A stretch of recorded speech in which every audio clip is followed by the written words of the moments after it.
मिरज शहर पोलिसांची कारवाई. गावठी पिस्तूल, 2 जिवंत काडतुसे व इनोव्हा कार जप्त.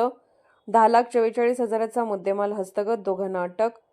मिरज शहर पोलिसांनी रात्रीच्या गस्ती दरम्यान मोठी कारवाई करत एक गावठी पिस्तूल, 2 जिवंत काडतुसे, एक इनोव्हा कार असा एकूण 10,44,000 रुपयांचा मुद्देमाल जप्त केलाय.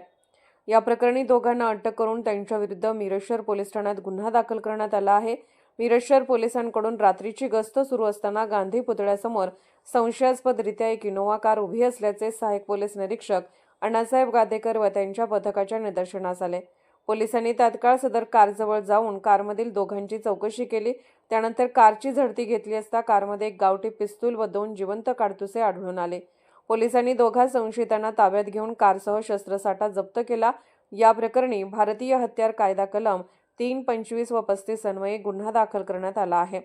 अटक करण्यात आलेल्या आरोपींची नावे दस्तगीर शौकत बाबा वय 37 व अझल अहमद मदार वय 32, दोघेही राहणार इसापुरे गल्ली, मिरज अशी आहेत. या प्रकरणाचा अधिक तपास मिरज शहर पोलीस ठाण्याचे पोलीस निरीक्षक किरण चौगले यांच्या मार्गदर्शनाखाली सुरू आहे. Bureau report, SR news 24, Miraj.